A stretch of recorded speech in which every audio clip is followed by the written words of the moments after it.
vous dirais, il y a plusieurs choses à demander aux partis politiques qui bientôt s'en iront en élection.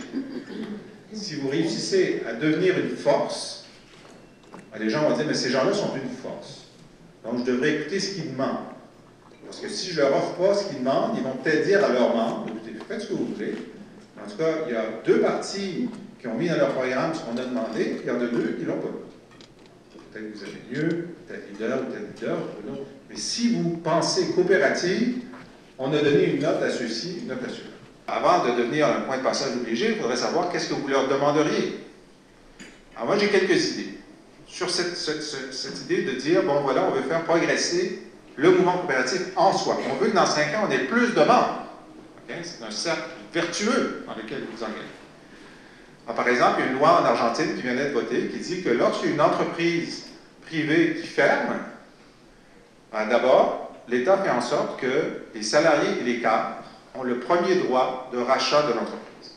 Avant de démanteler quoi que ce soit, il y a une pause qui se fait. Ils disent, bon, est-ce qu'il y a une proposition coopérative qui peut être faite par les cadres et les salariés pour reprendre l'entreprise? Il y a des tas de problèmes que ça pose sur les droits de propriété intellectuelle, les machines-outils, etc. Mais, au moins, la question est posée. Une fois sur 10, ça peut marcher. Une fois sur 10 de chaque entreprise privée qui ferme, ben, après quelques années, ça fait beaucoup de monde. Parce que c'est le processus de création-destruction normal du système capitaliste.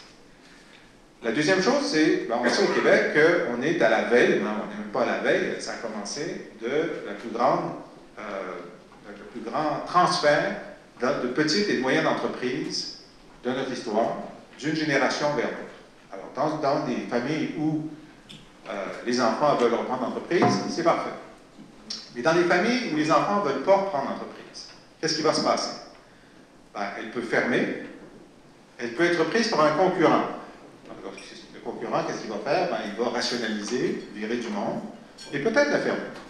Il peut être pris par un étranger, qui dans un premier temps est toujours enthousiaste, mais finalement, 3 ans plus tard, une restructuration mondiale, puis il décide de fermer celle-là parce que le taux de rendement est seulement de 8 %, alors qu'au Salvador, c'est de 9,3 %. Okay? De toute façon, il n'est jamais venu. Le PDG qui prend la décision, ce n'est pas le même il y a 3 ans, parce qu'il n'y a pas de loyauté chez les PDG non plus. Bon. Alors, moi je dirais ben, la même chose. On va faire une loi qui dit, en cas de transfert d'entreprise, il doit avoir un droit pour les salariés et les cadres de faire une offre, ou d'égaler la meilleure offre externe. Ce droit-là devrait être dans la loi. Il y a aussi les travaux publics. Bon, je vais donner un exemple. Au Québec, on offre pour au moins 10 milliards de travaux publics par année. On vient de se rendre compte que dans l'industrie de la construction, il n'y avait peut-être pas autant de compétition que nécessaire pour avoir des rendements optimaux. Okay? Au Canada anglais, la plus grande compagnie de construction, c'est une compagnie, c'est pas une coopérative, mais elle est propriété de ses cadres et de ses salariés, sous forme privée d'actionnariat collectif. Et cette entreprise-là a des contrats faramineux partout en Amérique du Nord et est constamment considérée comme un des meilleurs employeurs au Canada, où le taux de blessure, santé et sécurité est très bas, la formation interne est très élevée. Alors, on se dit, hey, la construction, c'est impossible. Non seulement c'est possible, mais ça se fait à côté de chez nous. C'est pas très compliqué, hein? Ça prend du savoir-faire et des contrats, un peu d'équipement.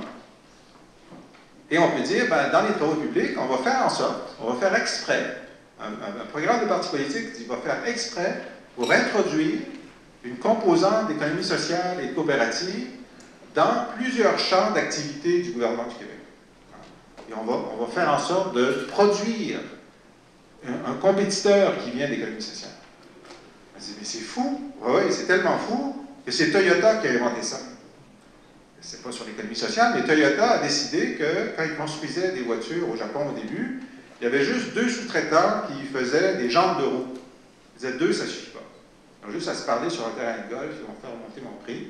Alors je vais faire exprès pour acheter, pour faire créer 2 ou 3 autres compagnies de jantes, parce que je veux qu'il y en ait au moins 4 ou 5. Puis je suis prêt à payer plus cher les 2 premières années pour que les nouvelles compagnies s'établissent. Parce que je sais que sur 10 ou 15 ans, je vais payer moins cher. Mais là, je ne sais pas pourquoi un gouvernement le dirait si vous ne le demandez pas. Hein? Il faut que vous voyez quelles sont les étapes qui nous permettent de grandir, d'être actifs et d'être ambitieux.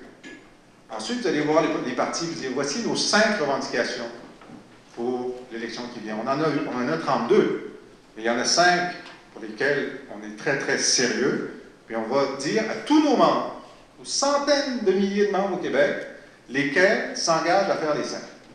Puis si j'ai 3 partis qui sont d'accord avec les 5, bien, ça va être d'autant plus facile à faire voter la loi une fois que l'élection aura lieu. Puis si le parti au pouvoir traîne, ben, l'opposition qui était d'accord avec les 5 pourra poser des questions, pourquoi ça traîne? Hein? Il faut être là. Hein?